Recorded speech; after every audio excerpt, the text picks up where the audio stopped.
वसुदेव सुतं देवं कंस चाणूरमर्दनम देवकी परमानंदम कृष्णं वंदे जगद्गुरुं कृष्णं वंदे जगद्गुरुं। कृष्णाय वासुदेवाय हरे परमात्मने प्रणत क्लेश नाशाय गोविंदाय नमो नमः गोविंदाय नमो नमः। आज हम सभी पुनः श्रीमद् भागवत महापुराण के इस सायंकालीन सत्र में उपस्थित हैं और भगवान श्री गोविंद की कृपा के साथ उपस्थित हैं। वो नित्य हमारे साथ हैं और हम उन्हीं की नित्यता में रहकर श्रीमद् भागवत महापुराण पर चर्चा कर रहे हैं। हमारा जो विषय है वो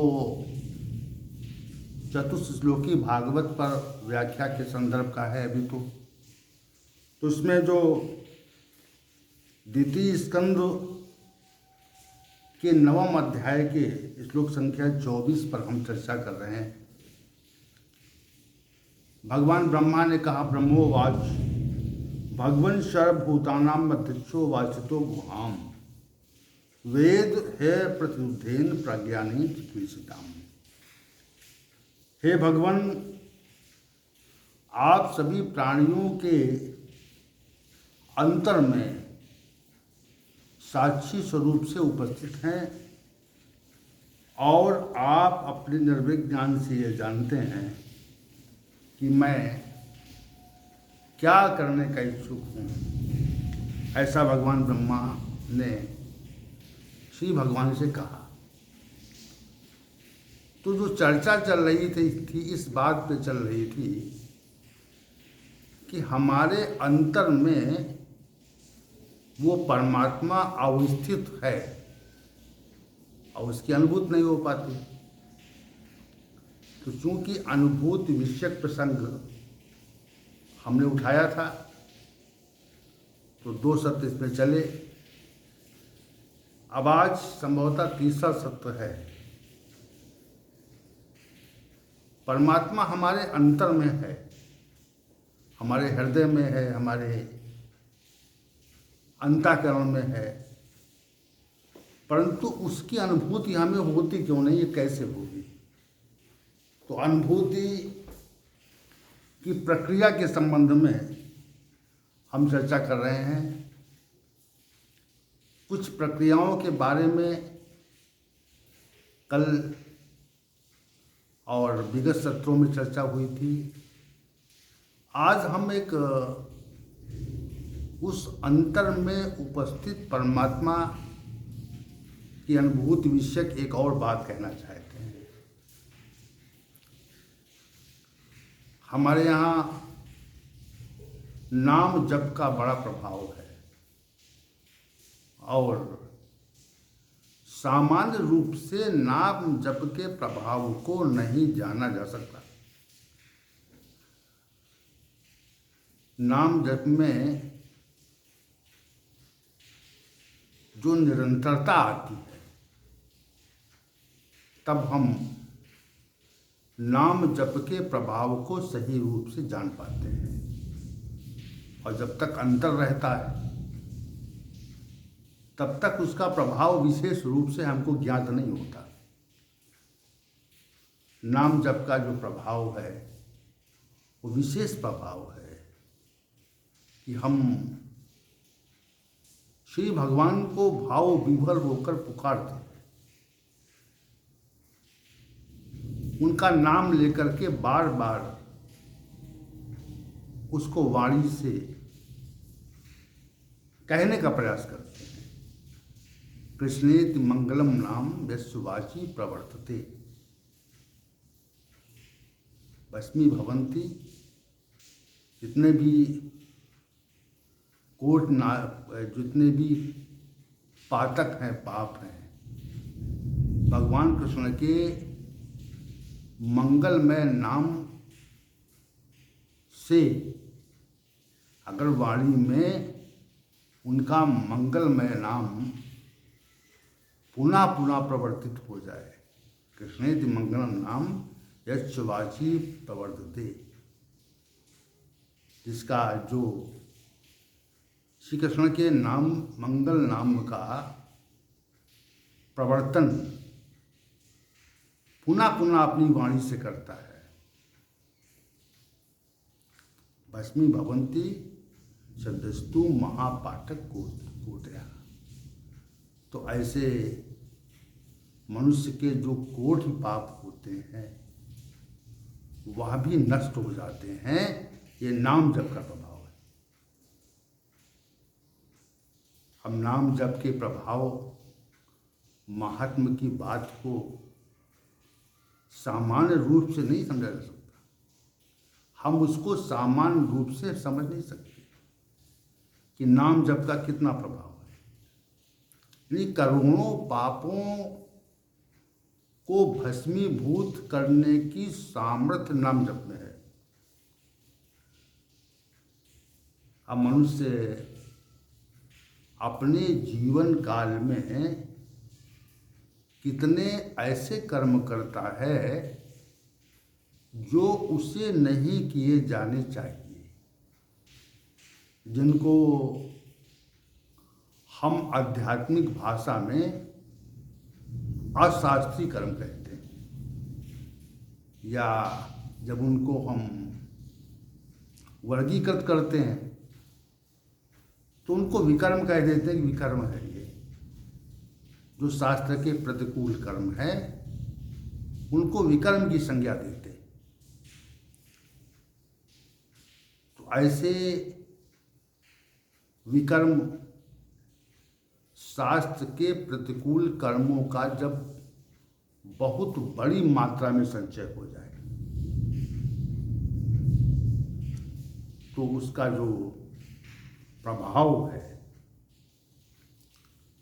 उसका जो परिणाम है, वह निश्चित रूप से प्रतिकूल प्रतीत होता है, प्रतिकूल लगने लगता है। हमारे सामने ऐसी परिस्थितियां आती हैं जो अत्यंत प्रतिकूल हो जाती हैं। क्यों? क्योंकि विकर्म अपना परिणाम दे रहा है। जो शास्त्र के प्रतिकूल कर्म हमने किए हैं वह हमको जब परिणाम देते हैं, फल देते हैं, तो हमारे सामने अनेक प्रकार की प्रतिकूलताएं स्वतः उपस्थित होती हैं। और इसी को जो शास्त्र के अनुकूल नहीं कर्म हैं उन कर्मों को ही पाप कहा जाता है। पाप क्या है? पाप वे कर्म हैं जिनका शास्त्र में विधान नहीं किया गया, जो हमको नहीं करने चाहिए, जिनके करने से मन में हमको स्वतः ही प्रायश्चित होता है, संकोच होता है, मन में एक ऐसी भावना आती है ये कार्य ठीक नहीं है। अवसहज कहें कि जो कर्म हम समाज से छिपकर करना चाहते हैं कि समाज उनको जान न जाए। समाज जानेगा तो उसमें हमें हमारा बड़ा अपयश होगा, अपकीर्ति होगी, बदनामी होगी। तो ऐसे कर्मों को प्रत्येक मनुष्य जानता है, लेकिन चूंकि हम काम, क्रोध, लोभ इत्यादि के कारण ऐसे असंख्य प्रकार के कर्मों का संपादन करते हैं जो हमें नहीं करने चाहिए। तो सीधी सीधी बात है। अब इन कर्मों के का जो संग्रह है वो मनुष्य को समय के साथ परेशान करता है।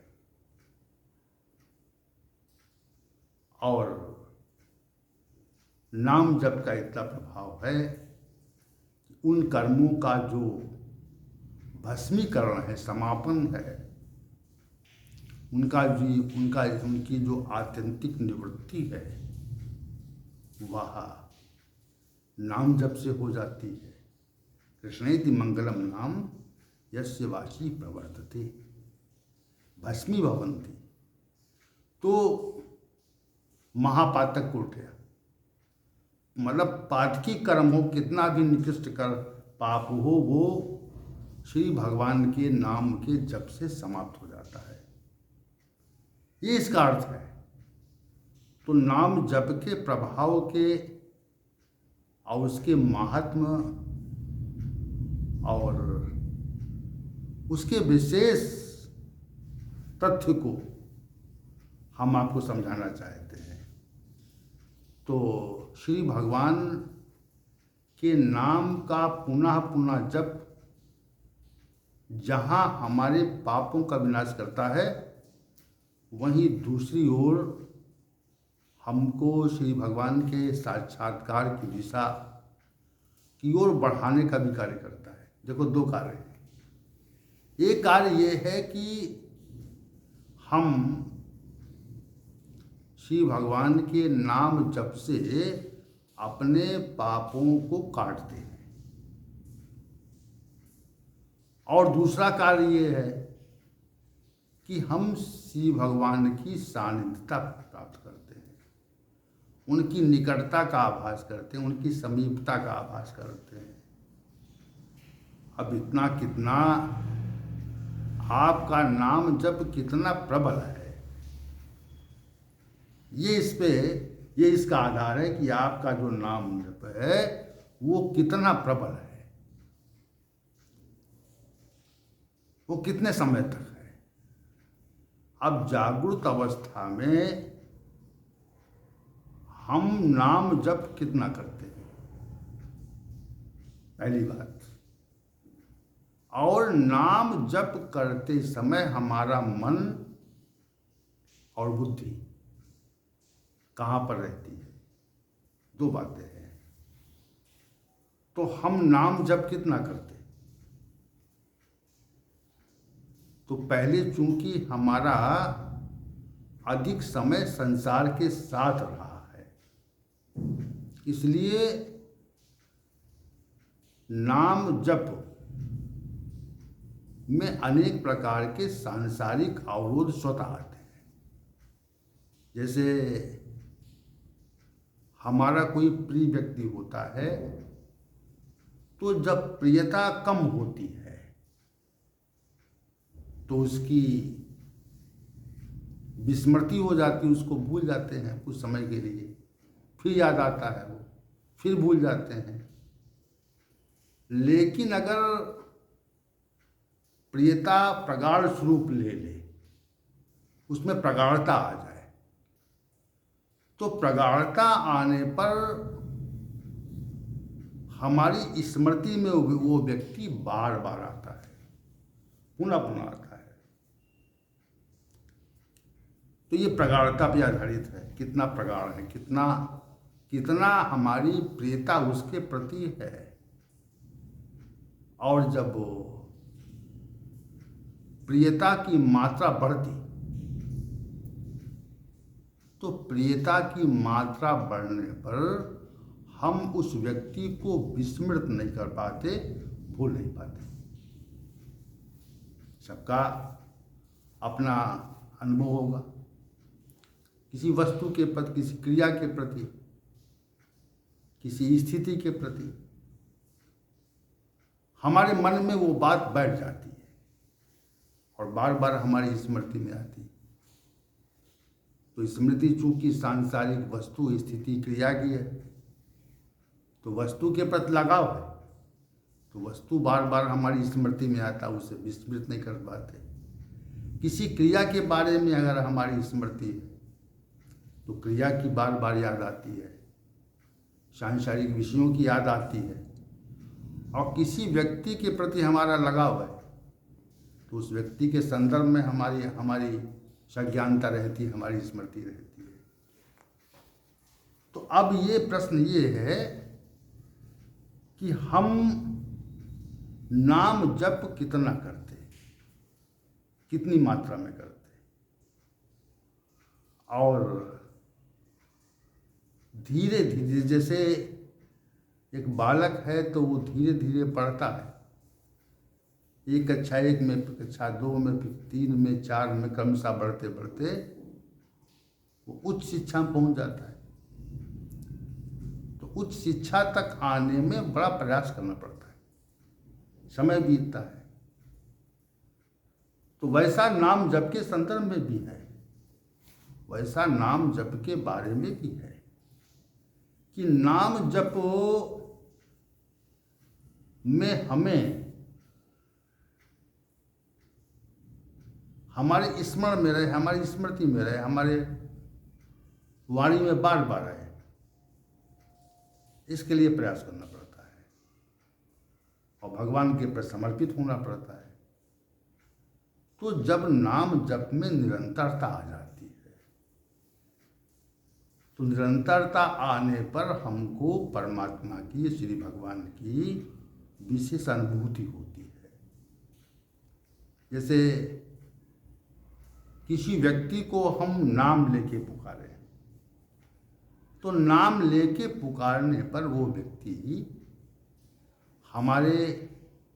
हमारी ओर मुड़ के देखता है, कौन पुकार रहा हमको। ना किसी व्यक्ति कहीं जा रहा हो, रास्ते में कहीं भी हो, तो उसको अगर हम नाम लेके पुकारेंगे तो हमारी ओर वो आकृष्ट होगा, खींचेगा, हमारी ओर देखेगा कि कौन व्यक्ति हमको पुकार रहा है।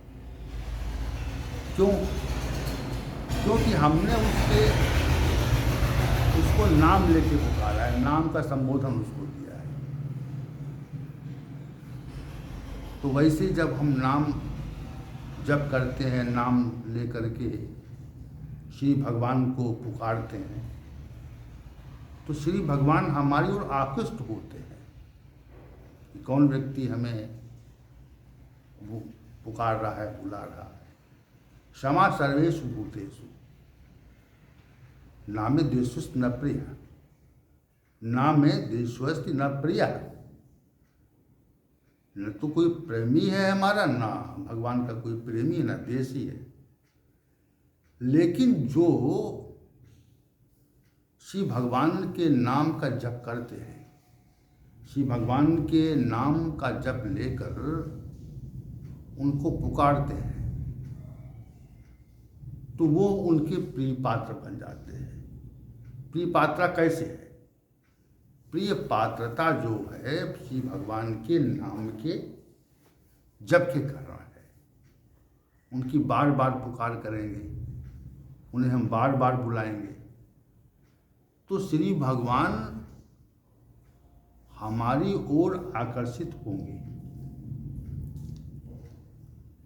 और जितना अधिक बुलाएंगे, जैसे कोई बालक है और उसका कोई नाम रखा जाता है शिशु का, तो उसको हम जब बुलाते हैं तो पहले वो ध्यान नहीं देता है, लेकिन जब बार बार उसको उसी नाम को लेकर के बुलाते हैं तो वो जान जाता है कि हमारी संज्ञा है।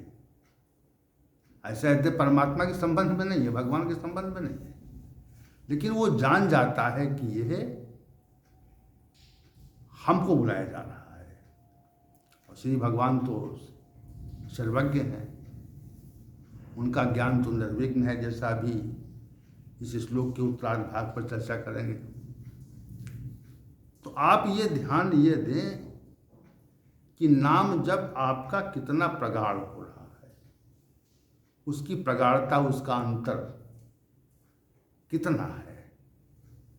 और चूंकि वो हमारे अंतर में बैठा हुआ है, तो जब हम उसको पुकारते हैं तो चूंकि शब्द तो ऐसे नाभि से उत्पन्न होता है, लेकिन विशेष जो शब्द का प्रकटीकरण है वो कंठ से होता है। तो कंठ में हमारे शब्द उत्पन्न हो रहा है और हृदय में वो विराजमान है। समझिए इस बात को, आप इस बात को ध्यान से समझिए, गहनता से समझिए। कि वो हमारे हृदय में विराजमान है। श्री भगवान हमारे अंतर में बैठे हुए हैं, अब हटते नहीं।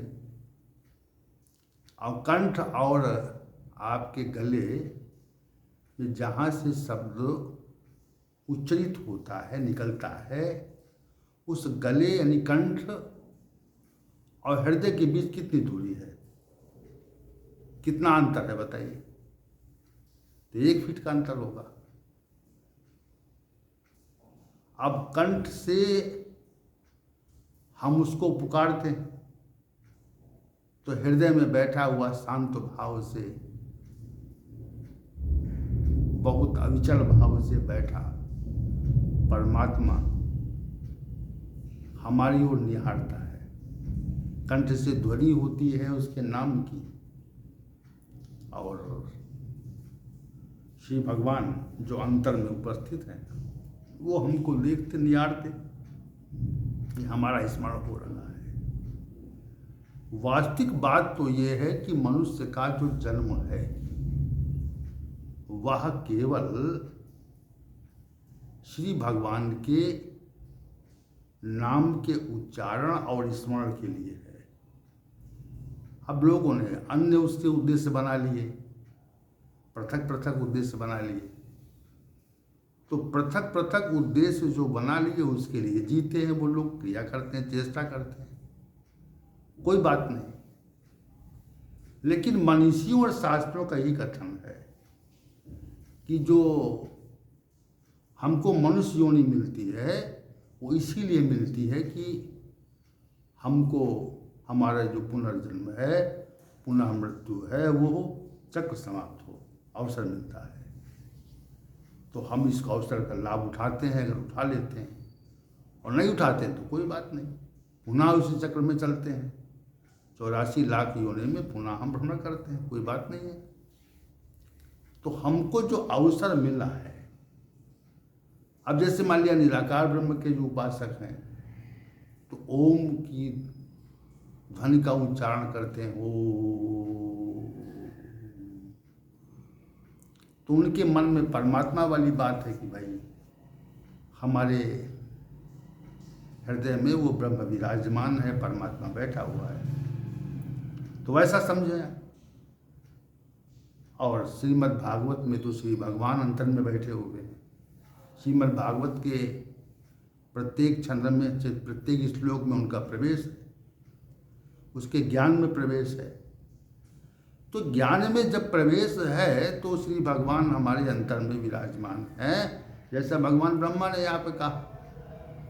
तो अंतर में जब विराजमान है तो अंतर में उनकी जो विराजमानता है वह कंठ के द्वारा उच्चरित उनके नाम जप से वो हमारी ओर आकर्षित होते हैं, इतना सा अंतर है।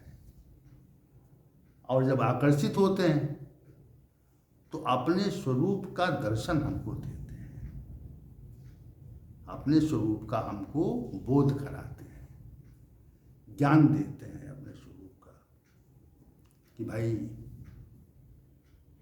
हमारा ये स्वरूप है, और अपने स्वरूप का वो बोध हमको कराते हैं। कब कराते हैं?